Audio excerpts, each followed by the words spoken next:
देशवासियों की ताकत के भरोसे कर रहा है। भारत तो बहुत बड़ी मात्रा में कच्चा तेल और गैस, ये जहां युद्ध चल रहा है ना, इस युद्ध से प्रभावित इलाके से मंगाता है।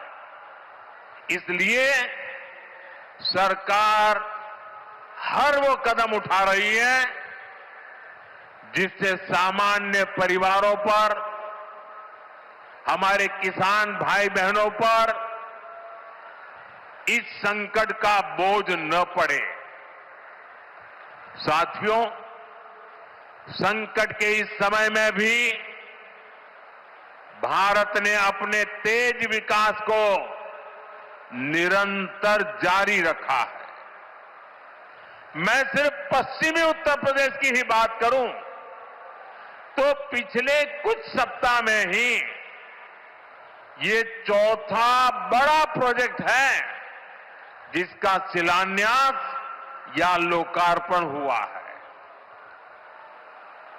इन कुछ ही सप्ताह में, इस दौरान नोएडा में बहुत बड़ी सेमी कंडक्टर फैक्ट्री का शिलान्यास हुआ।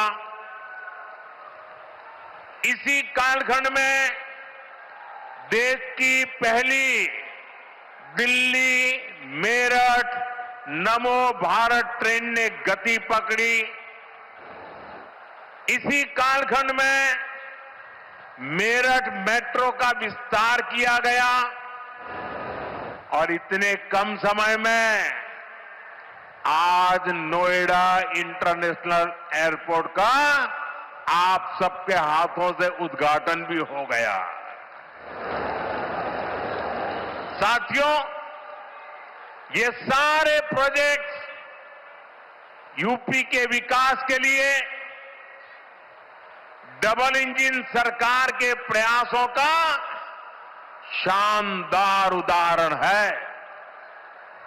सेमीकंडक्टर फैक्ट्री भारत को टेक्नोलॉजी में आत्मनिर्भर बना रही है।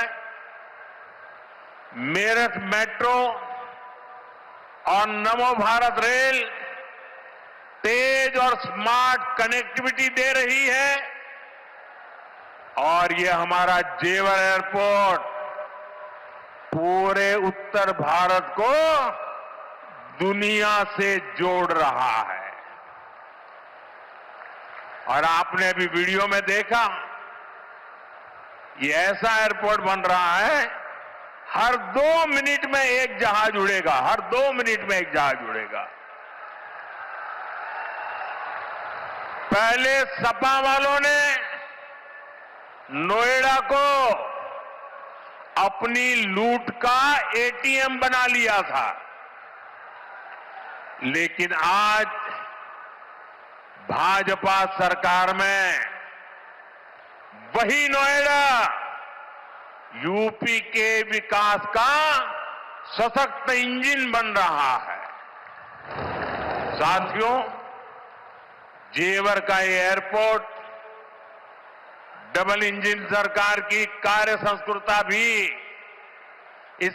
संस्कृति का भी बहुत अच्छा उदाहरण है। अब आप सोचिए, इस एयरपोर्ट को अटल बिहारी वाजपेयी जी की सरकार ने 2003 में ही फाइल में मंजूरी दे दी थी। 2003 में आप में से बहुत होंगे जिसका जन्म नहीं हुआ होगा, बहुत वो लोग होंगे जो उस समय 25-30 साल के 35 साल के हुए होंगे और आज रिटायर की हो गए, लेकिन एयरपोर्ट नहीं बना। लेकिन केंद्र में कांग्रेस और यहां की पहले की सरकारों ने सालों तक इस एयरपोर्ट की नींव तक नहीं पड़ने दी। 2004 से 2014 तक ये एयरपोर्ट फाइलों में ही दबा रहा। जब हमारी सरकार बनी तो यूपी में सपा की सरकार थी। शुरू के 2-3 सालों में सपा वालों ने इस पर काम नहीं होने दिया, लेकिन जैसे ही यहां भाजपा एनडीए की सरकार बनी, दिल्ली में भाजपा एनडीए की सरकार बनी, तो जेवर एयरपोर्ट की नींव भी पड़ी, निर्माण भी हुआ और अब ये शुरू भी हो गया है। साथियों, एयरपोर्ट के अलावा ये क्षेत्र देश के 2 बड़े फ्रेट कॉरिडोर का भी हब बन रहा है। ये फ्रेट कॉरिडोर मालगाड़ियों के लिए बिछाई गई स्पेशल पटरियां हैं। इससे उत्तर भारत की बंगाल और गुजरात के समंदर से कनेक्टिविटी बेहतर हो गई है और दादरी वो स्थान है जहां ये दोनों कॉरिडोर आपस में मिलते हैं।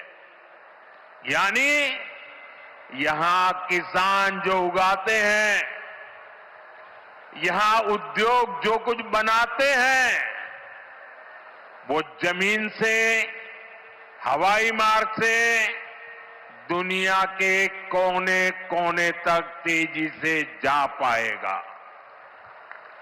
ऐसी मल्टी मॉडल कनेक्टिविटी के कारण यूपी दुनिया भर के निवेशकों के लिए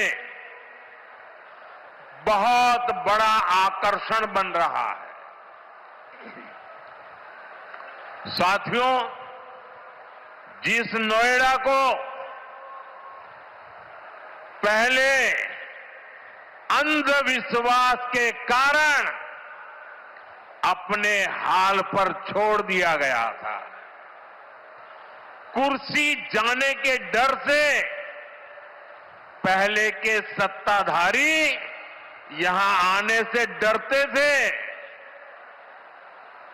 मुझे याद है यहां की सपा सरकार थी और मैंने नोएडा आने का कार्यक्रम बनाया तो मुख्यमंत्री इतने डरे हुए थे कि वो उस कार्यक्रम में नहीं आए और मुझे भी डराने की लोगों ने कोशिश की कि नोएडा मत जाओ मोदी जी, अभी अभी प्रधानमंत्री बने हो। मैंने कहा इस धरती का आशीर्वाद लेने जा रहा हूं जो मुझे लंबे अरसे तक सेवा करने का मौका देगा।